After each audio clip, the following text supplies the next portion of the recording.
A look back at the good old days will prove just that, when man and machine would defy all the laws, and a steel post would become more than just a death-defying object. But even in those days, it was still a test of man and machinery. Who would be the best and take the biggest chance? Those chances for some would end their racing careers, but for others, it would be just another day of tough competition at the office, where end over end, spilling and thrilling had become a way of life. But those spills and those thrills didn't stop there. They continued on, and on they would go. For some days at the office, it was just too tough for man to comprehend. But for others, it was just another day of trying to beat the odds. But now, in the 80s and the 90s, the competition proves even greater. The speeds were more intense. And for Phil Bartol, the excitement and the thrill of the spill was still there. But that was just the beginning, as man could still walk away. As the cars got stronger, so didn't the speed and the excitement. From running 3 to 4 wide when one car would turn, as several would make it by. From getting airborne, grenading, heading through the smoke, and not sometimes making it. The spills of a delayed reaction, where man and machine could slide, fly, bounce, and sometimes stop, even back on their wheels. But the speeds grew to be even more intense, and the competition proved to be more competitive, when hitting the wall at a ton was all part of racing. And as always, some would make it through, but others would not, as they would face the destruction of equipment. The King Richard Petty showed that even the best in the circuit could do a pirouette spin, and the competition would squeak by, and some would go for a long, safe ride down through the infield. And fire, the most feared thing of them all, would become a part of racing. At Daytona, this fiery situation would be one that many would remember for many a race to come. From Daytona International Speedway, the fires and the destruction of man attempting to get away from perhaps the biggest feared thing in motorsports today. And there was the most unbelievable crash of them all at Daytona, when the King Richard Petty literally almost went in the grandstand. Somehow would walk away from all of this. And what an unbelievable wild ride it would be. But the King had surprised a lot of folks, as he would return to perform in even more big events in Winston Cup racing. But still, it just wasn't the super speedways that had this fun. There was more fun on even the short tracks, like this impressive balancing act that took place at Oxford Plains Speedway in Oxford Plains, Maine, where the field would scramble by with the exception of one. And how about running wheel to wheel and hitting at a ton at the Thompson Speedway in Thompson, Connecticut. And Davey Allison, who now flies at the front of the field, flew through the center of the infield at Daytona in a ride that he wouldn't forget. Up, up, and away, down, and underway. Heavy action on pit road, but it was Davey Allison who would drive back to the pits. Quick pit work would prove to be the difference. And what about Wild Bill? A wild ride for Wild Bill Elliott. And that wasn't the only wild ride of the day. From Daytona, it looks good from the outside and just as bizarre from the inside, as the end results was a lot of wrecked equipment. And fires and high speeds at the banks of Daytona? Well, yes, they had them too. And what about leaving the draft? Not the way that you intended, as a pirouette spin would cause this chain reaction, taking out several of the front-running machines.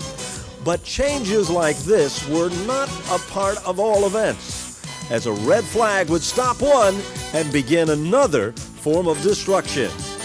Through the smoke and the melee, no place to go, can't see who's going where. The end results was more badly wrecked equipment. And how about trying to make it 3 wide? Up on 2 wheels, more like a thrill show than a Winston Cup event. Back down on 2, back down on 4, when suddenly there was more. And how about 4 cars spinning simultaneously? 1 car on its roof down in the grass, literally digging up the green. But in this event, digging up the green wasn't a part of the show. And how about trying to see where you were heading when the front was bent? Or how about holding on to a spot, then bouncing off the wall and trying to maintain it? The wall might have been tough, but not as tough as this situation could be for some. 2 cars down to the inside, 1 up wide at Daytona.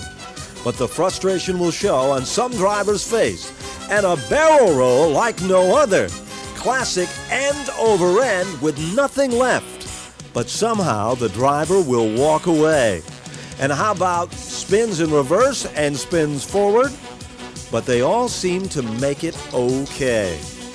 And more great spinning action down the back straightaway at Daytona.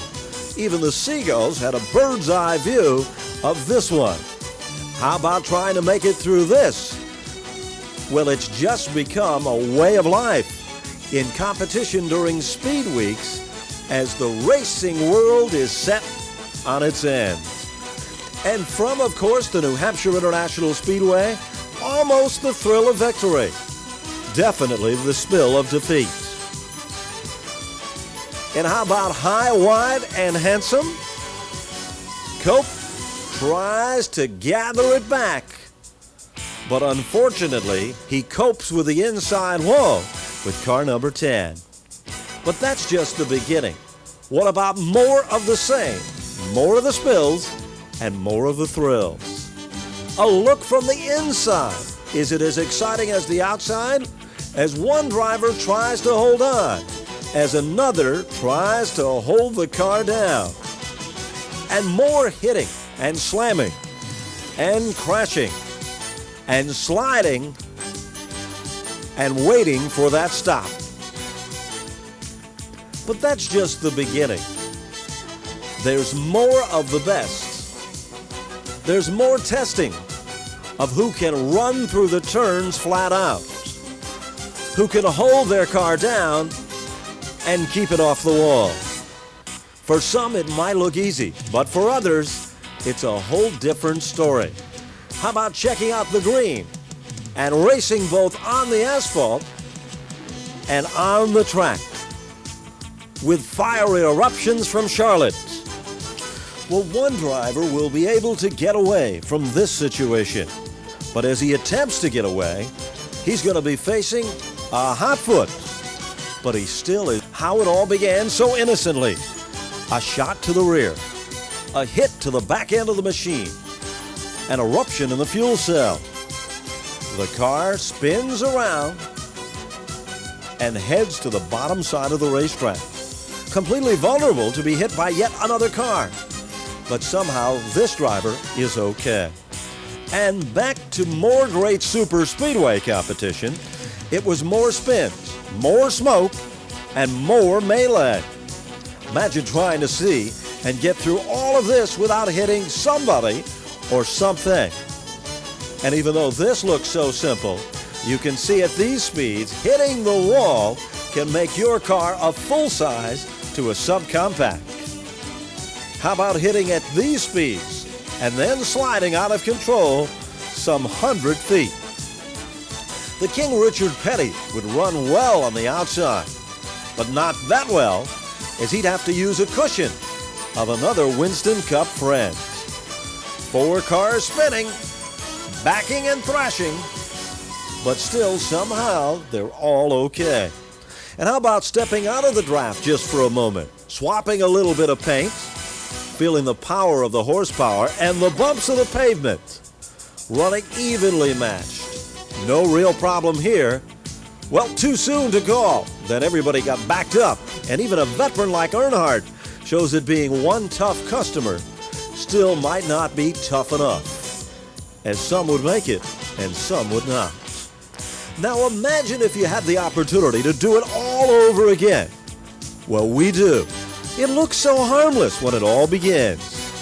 But from something as harmless as a spin erupts something as disastrous, with smoke and racing equipment destroyed beyond recognition.